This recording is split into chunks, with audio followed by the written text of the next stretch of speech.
Sir, विधानसभा का आज अंतिम दिन है और आपने बद्दी के भी काफ़ी बड़े मुद्दे उठाए हैं, लेकिन एक लैंड से रिलेटेड आपने मुद्दा उठाया, उसके ऊपर थोड़ा ब्रीफ करेंगे जी, क्या मुद्दा था ऐसा?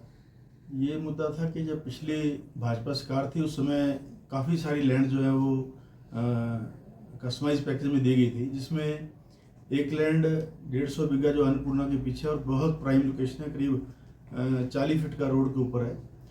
उस लैंड को 250 रुपये में दिया गया है और वो आदमी जो है उसको आगे सबलेटिंग कर रहा है उस लैंड की। और उसके अलावा उससे पहले उनको ट्रैक्टर यूनिट लगाने के लिए करीब काफ़ी बड़ी लैंड दी गई थी, जिसमें लगभग 50 बीघा ज़मीन खाली पड़ी है। उसको अभी तक यूटिलाइज नहीं किया गया।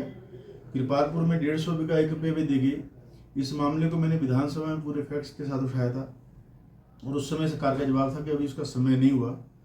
उसको 2 साल का समय उस ज़मीन को यूटिलाइज करने के लिए दिया गया था, क्योंकि प्रदेश की वित्तीय स्थिति ठीक नहीं है। उसकी वजह से मैं माननीय मुख्यमंत्री से निवेदन करना चाहूँगा आपके माध्यम से कि इस लैंड को ये लगभग 10,000 रुपये पर स्क्वायर मीटर अगर आप ओपन ऑक्शन करेंगे ये ज़मीन बिकेगी। और स्थानीय हमारे छोटे छोटे जो बेरोजगार लोग हैं, छोटे छोटे यूनिट लगाने के लिए ये लैंड लेना चाहते हैं। कुछ लोग कोर्ट में भी गए हैं इसके लिए। उस समय जो छोटे लघु उद्योग वाले थे जिन्होंने रजिस्टर कराया था इस ज़मीन के लिए, लेकिन ये ज़मीन जो है किसी तरीके से इंडो फार्मा वाले को जो है वो दी गई। तो मैं चाहता हूँ कि अगर ये ज़मीन कैंसिल होती है और इसको ओपन मार्केट में ऑक्शन किया जाता है, लगभग 70 से 80 करोड़ रुपया सरकार का रेवेन्यू से जनरेट होगा। और कृपालपुर में जो 1 रुपये पे दी गई है उसका भी लगभग 5-6 हज़ार रुपये पर मीटर जो है ज़मीन बिकेगी। तो इस तरह की लैंड जो फ्री में दी गई है, मैं माननीय मुख्यमंत्री से मैंने पत्र भी लिखा है और मैं निवेदन भी करूँगा कि इन लैंड्स को कैंसिल करके जो है ओपन मार्केट में ओपन ऑक्शन में इनको बेचा जाए, ताकि हमारे प्रदेश की वित्तीय स्थिति ठीक हो सके। सर, आप दून विधानसभा से आते हैं और आपके जो विधानसभा है इंडस्ट्रियल एरिया हब है जी कानून व्यवस्था पे आजकल काफ़ी चर्चे हो रहे हैं। जी। कानून व्यवस्था बिगड़ती हुई दिख रही है, तो क्या बोलना चाहेंगे इसके ऊपर? इसमें मैं ये कहूँगा कि प्रशासनिक कार्रवाई ठीक नहीं हो रही है।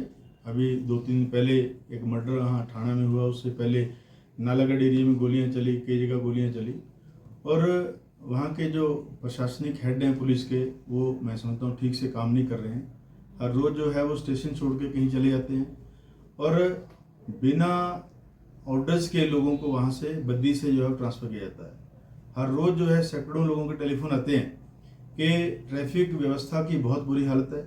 कई बार मैंने स्वयं बात करी कि हमारे जो ट्रैफिक पॉइंट्स हैं उन पे जो कांस्टेबल जो पुलिसकर्मी खड़े होने चाहिए वो नहीं होते हैं, क्योंकि रीजन विंग के जो थाना की स्ट्रेंथ है उनको कहीं और शिफ्ट कर दिया गया है, अपनी सुरक्षा में उनको लगाया गया है। तो ये बहुत बड़ा सवाल है। तो इसके लिए माननीय मुख्यमंत्री से मैंने चर्चा की है कि इस व्यवस्था को ठीक किया जाए। हालांकि नफरी की भी कमी है, उसकी भी मैंने 350 कांस्टेबल जो है मैंने मांगे हैं।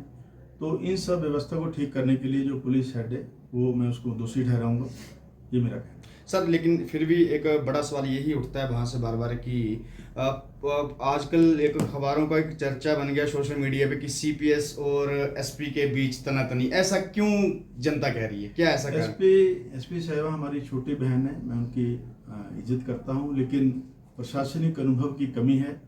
बद्दी जैसे सेंसिटिव एरिया के लिए बहुत अनुभवी एसपी का होना बहुत ज़रूरी है और अभी उनको मैं कहूँगा कि अनुभव की कमी है। फर्स्ट पोस्टिंग में बद्दी जैसे स्थान पे उनको लगाना ठीक नहीं है। तो ये मामला मैंने माननीय मुख्यमंत्री के ध्यान में भी लाया है और उन्होंने बहुत बड़ा गलत काम किया है कि मेरी जासूसी ही करनी स्टार्ट कर दी और मेरा जो पर्सनल ड्राइवर था उसको मेरी जासूसी के लिए लगाया गया। उसका रिकॉर्डिंग जो है मैंने ऑनरेबल स्पीकर साहब को दिया है कि उनके खिलाफ प्रिविलेज मामला जो है मैंने सरकार के लिए लाया है। और मेरे जो प्रोग्राम्स थे, सबसे बड़ा प्रोग्राम कारगिल का था नालागढ़ में, उसका बहिष्कार उन्होंने किया। उसके बाद 15 अगस्त का जो सरकारी तहसील में कार्यक्रम होता था, सीनियर एसएसपी थे हमारे चावला साहब, मोहित चावला जी, वो 2-3 कार्यक्रमों में वहाँ आए। तो इन्होंने ये पहला ऐसा जिला रहा है जिसकी एसपी ने वहाँ से नादर रही है। लेकिन सर, आप भी नाराज रहे हैं, पुलिस जैसे ऑफिस में एक प्रोग्राम था, उद्योग मंत्री जाए थे, लेकिन आप क्यों नहीं गए, ऐसा क्या करना रहा? हाँ, ये मेरा वहाँ नहीं जाने का कारण था कि मेरे एरिया में अगर मंत्री महोदय आ रहे हैं और एसपी साहिबा ने उनको बुलाया हुआ है तो मुझे इनवाइट करना उनका बनता था प्रोटोकॉल के हिसाब से।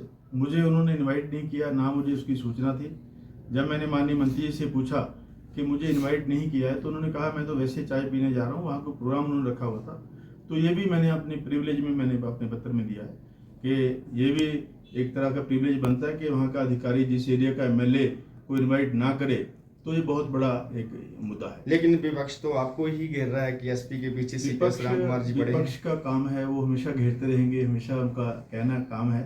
लेकिन जिन मुद्दों को लेके वो कह रहे हैं और कई जगह वो जातिवाद की बात करते हैं, उसके लिए भी मैं कहना चाहूँगा कि जब कोई पुलिसकर्मी, जब कोई हमारे जो इसके मिलिट्री के लोग हैं, जब वर्दी धारण कर लेते हैं, वो फिर एक इंडियन है ना, वो किसी जाति विशेष के हैं। तो मैं हम सब बिरादरियों का सम्मान करते हैं। जब किसी ने वर्दी धारण कर ली तो हमारे जो है वो हम एक तरह से हम भारतीय के तौर पे जो है वो उसका काम करने चाहिए। मतलब आप कह रहे हैं कि जो एसपी बद्दी है वो कुछ ना कुछ मनभेद रख रही है और कहीं ना कहीं जो लॉ एंड ऑर्डर को है मेंटेन नहीं कर पा रही है बद्दी के अंदर।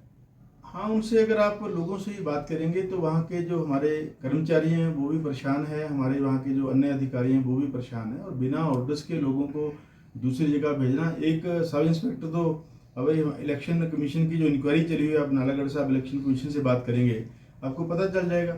उस इंक्वायरी में वो ड्यूटी नालागढ़ कर रहे हैं, उसकी ऑर्डर जो बद्दी के हैं। तो ऐसा तो कभी भी नहीं हुआ कि आपने, अगर आप एसपी हैं तो आप ऑर्डर करिए, किसी को ट्रांसफर करना है।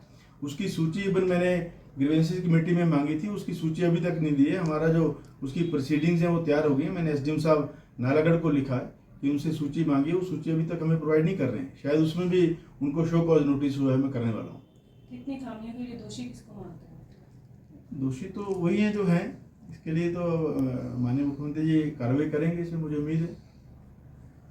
और फिक्र हमेशा मेरे साथ रहता है। भूषण ज्वेलर्स, अनमोल रिश्तों के लिए।